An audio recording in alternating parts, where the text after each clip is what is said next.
Dr. Marcus Goff to introduce our guest speaker, Dr. Shara Watson.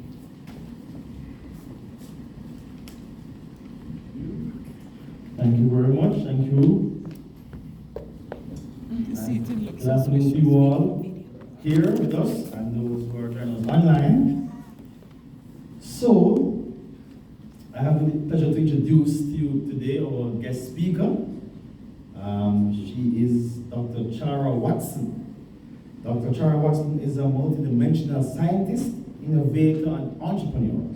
She's an established expert in the field of science and technology and has contributed immensely to the development of the national nutraceutical industry in Jamaica. She's the executive director of the Scientific Research Council, Jamaica's principal agency for science research and promotion and application of the results of science. Dr. Watson's areas of focus are in natural products research, development, and the utilization of science as a tool to bridge the gap between indigenous communities and the rest of society. She's in the translation and the application of science as a tool for the enhancement of people's lives. She's also the founder of Kihara Cosmetics, a beauty and wellness company specializing in all natural products designed to enhance your beauty naturally. Through her line of products, Dr. Watson develops unique formulations from natural plant extracts and essential oils for common hair, skin, and nail issues specific to the Jamaican and the Caribbean demographic of people. She's here with us today to share and to inspire our young generation of entrepreneurs and innovators. So please have to welcome Dr. Shara Watson.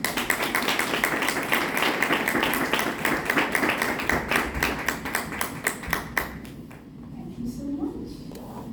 Good afternoon, everyone. Good afternoon. Masters of Ceremony, Miss Bellamy, one of my directors on my board, the entire JIPO family, of course, it's good to be here. The awardees, persons joining online, good afternoon. Parents, support team, good afternoon. It's a pleasure for me to be here. I'm very humbled to be asked to share my experiences with you today. And I'm warning you from now, I did not get a timestamp on how long I will be here. However, what I've learned though, when I'm saying guest speaker, I'm expecting to talk for at least 20 minutes. And so I'm prepared to do just that. Okay. So you can't say never get warned, you know. So students, You look at prices. yes. So students, when person give you leverage, take full advantage of it, as I am doing today. So as stated, I am the executive director of the Scientific Research Council, and I'm only repeating it because I think it's very important, and it's not because I don't think you heard before, but it's giving me an opportunity to explain what the SRC is. So the SRC is Jamaica's principal research and development agency. It's a public body that was set up from 1960, before Jamaica even got independence, to conduct research into Jamaica's natural resources and translate them to support our economic development, to support nation building. So what that basically means is that we see what is happening in our society, see what issues they are, that we can apply scientific principles, conduct scientific research to form solutions, identify solutions, develop technologies, and implement to support economic activities or support persons who can do the translation and commercialization. Another very important reason that the SRC was established was to popularize or promote the use of science and technology.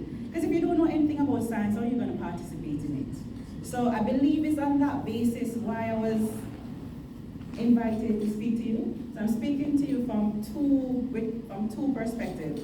One as the Executive Director of Scientific Research Council, and also from my own personal experience as a innovator or entrepreneur, to share that personal experience. I will speak first as it relates to my role at the Scientific Research Council and how you, the students who are being acknowledged, awarded today for your awesome essays on intellectual properties. So I know I'm speaking to the converted, I know I'm speaking to persons who already are aware of what IP is and how important important IP is to development in general. So I want to congratulate you for being here, but I also want to share that you have a lot more support. The Scientific Research Council, within the council we have a team, science education and popularization team, that also organizes several promotional and popularization initiatives and gives support to students to not only build on your ideas through your ideation sessions, but also give you hands-on support to translate those ideas into tangible products or goods or services. So the SRC is a valuable resource to you that I'm hoping that the students as well as their parents and anyone that is on the line will tap into. The SRC is a critical resource center as we look at the generation of intellectual property and products that can lead to economic activities. And that is critical. We are very creative, we are very smart people, we are only coming up with ideas. And it's good to do that. We're also good at creating new things. But if you're not translating those new things into a good or product that someone is paying for, critical word here is paying, if you're not able to have a transaction or improve on something that is already happening, reduce the cost of something, then you're not really innovating. You're creating and you're inventing, but we want to get to the point of innovation if we're going to get to development. And that is important because if you look around us, innovation is the critical tool for national development. And we see this in more developed countries. Every single developed countries that some of us tend to migrate to, they got to that state through significant investment in research and development and translating those research into actual innovations. Silicon Valley is a great example. We all know about Tesla, right? We all use our mobile phones with all those great apps. That is what you call innovation. Persons are utilizing these tools to create jobs and create economic activities. So that is where I want you guys to be thinking. So your essays are the first step. What are you going to do next? So with that, I'm going to share my story in terms of what I did next. This one? Yes, ma'am. So we just spoke about the SRC and how the SRC can support you and what your role is in terms of helping to develop this country that we all want to live in, do business in, raise our children, and retire in, right? We have no intention of leaving Jamaica, correct? Yes. Awesome. So in order to do that, there are two fundamental things that is preventing Jamaica from being the paradise that we all know it really is. And that is crime, right? As well as gainful employment. So there's employment, but is it fulfilling? And when I say gainful employment, I'm talking about being able to cover all your bills, have enough funds to have a nice car, have a nice home, and take vacation when you need and can retire comfortably. We all don't dream of having so much money that we don't even know what to do with. We just want to live comfortably, for the most part, right? And to do that, we need to be creating jobs, we need to be innovating and developing our country. So I'm going to share with you my own personal experience in what I did in creating Kiara Cosmetics. And I'm hoping that this will be an example for you to realize that you don't have to be the smartest one in the bunch. You don't have to have a lot of resources at your disposal. You just need to have that idea and the belief that if you put in the work, you can bring it to life. And that's exactly what I did. So my presentation, very brief, is titled The Beauty in Chemistry because my PhD is actually in chemistry. Since I left UWI, I don't think I've practiced outside of my personal business in chemistry. But we're going to look at the beauty in chemistry. And the word is because it's a cosmetic company that utilize what I learned as a chemist to create products to solve problems that we're facing, not just me personally, but as I found out, over 50% of persons, right? So, little background. So, I did my BSc in food and general chemistry at the UWI. I'm 100% homegrown scientist. I did all my studies at UWI, right? At time, we were looking at the control of 2 citrus pests. So I did my bachelor's in food and general chemistry, and I went on to do my PhD in organic chemistry. My project specifically looked at controlling 2 citrus pests that were devastating to the Jamaica citrus industry. So that's the title of my thesis. I don't even remember it very well. But that's literally what I did. A lot of entomology, a lot of botany, a lot of things. You find that as a scientist, you become multifaceted. It's just the nature of the field. So while I was doing that research, looking at how to prevent these butterflies that were wreaking havoc on our citrus industry, to stop them, but not just stop them, because you could use pesticide, right? But you know the negative impact that could have on our environment and also on our health. So we're looking at green ways to do that. So what we did was we developed green technologies that was extremely successful. I won't go into it, but based on how groundbreaking the work was, we were able to get 2 patents filed with the US Patent Office. So we have 2 patents for that research. We were also recognized not just in Jamaica, but globally. We were acknowledged in the year of chemistry 2011. I received a Young Chemist Award from the School of Sao Paulo, which had 5 Nobel laureates there. We also received a prize from the Third World Academy. We're recognized, the work was recognized internationally. And I'm making that point because some of us believe that we cannot do exceptional work in Jamaica. Our work cannot hold up to scrutiny outside of Jamaica, and that is not true. And we are performing high value, high tech science here in Jamaica. We do quality, we Jamaica anywhere we go, not just overseas, which we like to highlight, but also here locally. So students, you can bloom where you are planted.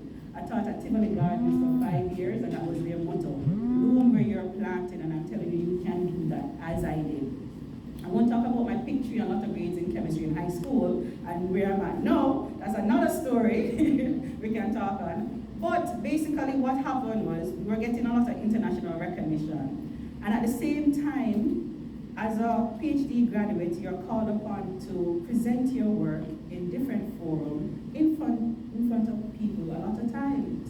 And what happened with me, getting to the Kiara story, is that I had horrible acne, which I still have acne, but it's not as bad as it was then. And I think it will be something I will struggle with forever, but I'm able to manage it and treat it better now because of Kiara Cosmetics. But the other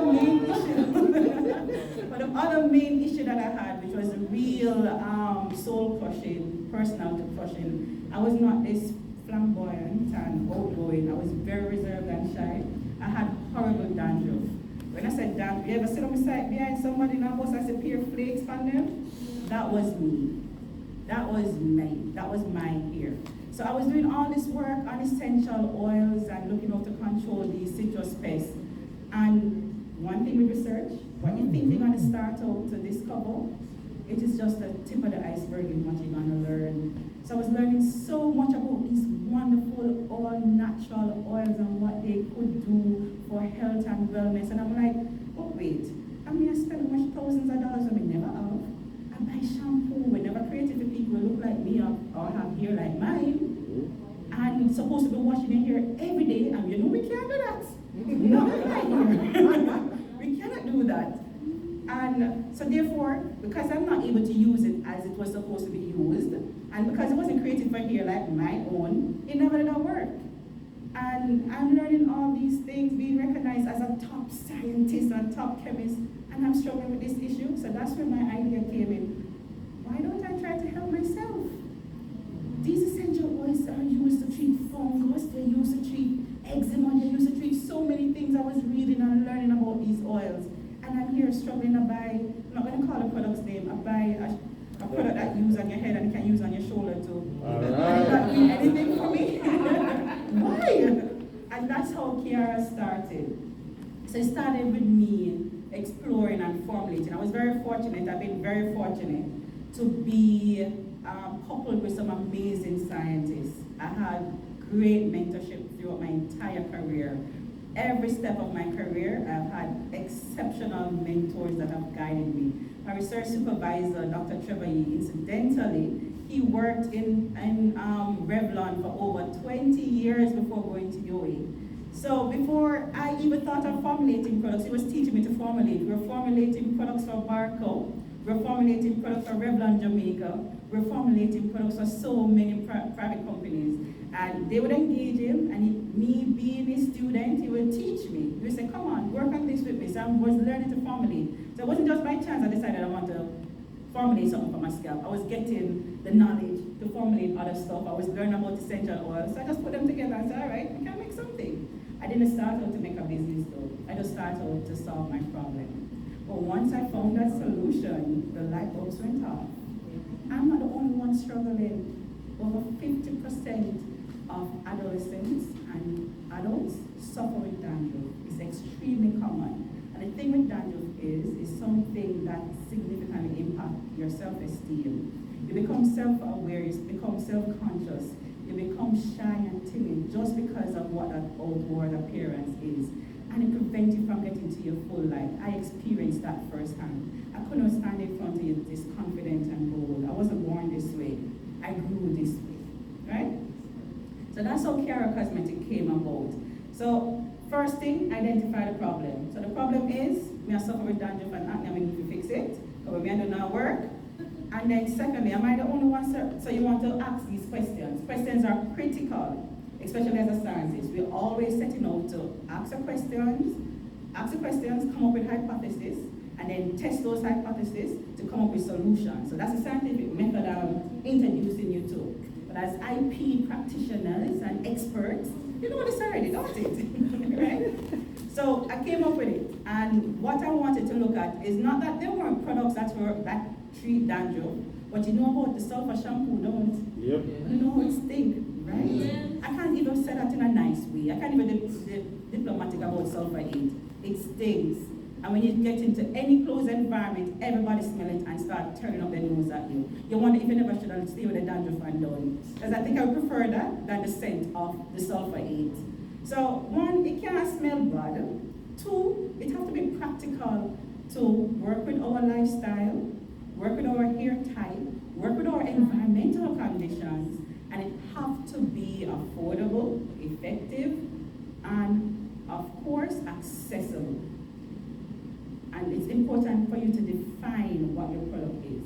Because in defining what your product is, you will come up with that solution. And that's very well what I think I did. Well, what I know I did, honestly can't go on now. What I know I did, and my customers say so. Yeah, we tend to be very modest and downplay ourselves, but we're not doing that anymore. And I have to talk to myself about it all the time too. So it's a learning process. You grow every day, and you have to remind yourself of these things every day. So the solution was found, and I didn't even realize I had a breakthrough until I was sitting in the hairdresser's chair, and she was scalp no she asked, she literally said, oh, why you do your hair? What are you using? I said, what are you talking about? And then she said, you don't have any flakes on your scalp anymore. I said, well, okay, I guess I wonder work. And I started giving it to other persons, and that's how Kiara Cosmetics was born. So when I started giving it to other persons, because I was spending money, not a lot, to create these things and keep me and give it to people. I don't need to pay a fee. And the next thing I did was to come to JIPO, registered my logo, not the name. I could not register the name, because you all know about Kira Organics, don't you? And when I came to register, but Kira Organics wasn't the one that prevented me from registering the name. It was Kiara, Kiara. The difference between mine and theirs, I have H and they have Y. I never knew of them.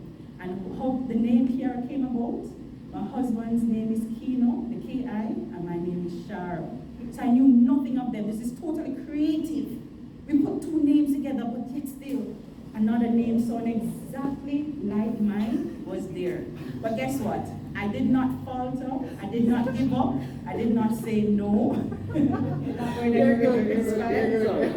did not say no. What I did instead, I said, what about my logo? Because before I got here, I ensured that I engaged a graphic artist. I had everything done before, right? This only took me about a week to get the label and the look together. I knew what I wanted the brand to represent. and I knew what I wanted to look like. So when I engaged a graphic artist, I could describe exactly what I wanted, and it took them about 3 days to finalize that logo. So after deciding that, yes, I'm gonna make a business of this, I already had everything that I needed, and JIPO was my first stop. Before I went to company office, I went to company office about 2 years later, after coming to JIPO. Good move. So I registered the logo, that KC that you see there. Registered the logo, that KC, and I also registered my, what do you call that, tagline, that phrase. I registered that. So I do have some amount of registration, just not the name Kiara, but the KC is registered, and the KC could be Kingston Couture, Kingston City, so many things. It could be, you know, put on a cap, or a sweatsuit or something, because I'm thinking well beyond the cosmetic products. It's a wellness and lifestyle brand, and that's how we define ourselves. So be intentful, be thoughtful, and where you start, have a vision for yourself, and where you start out, unlike will be where you're gonna end. So that's my story. Had a personal issue, wanted to resolve it, had the tools at my disposal to do so. I set out and I started. Ensure that I did the necessary background research, understand as much as I could about business.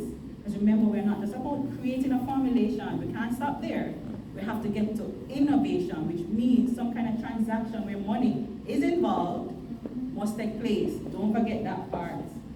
Some kind of transaction needs to happen. And that's what I was able to do. And I can tell you the only reason why I became the executive director of the SRC is because I had Kiara Cosmetics. It's not because of the beautiful research I did. I was able to demonstrate that I understood what it took to translate science into practical solutions that can generate income, that can create viable businesses, that can support the development of our economy and by extension our country. Everything that I've achieved in my career has been directly related to not just my academics, but because I was able to demonstrate practical use of knowledge through the creation of Kiara Cosmetics. Make no mistake about that. So don't take your little ideas as just being little. It's just a little dash of oil, don't it? Your grandmother used to eat all the while, but guess what? She never put a logo or name to it. I did, and that's the difference between being a part of the solution and suffering in silence. So students, ladies and gentlemen, JIPO, thank you so much for having me, and I'm hoping I didn't stay too long. No. That's right.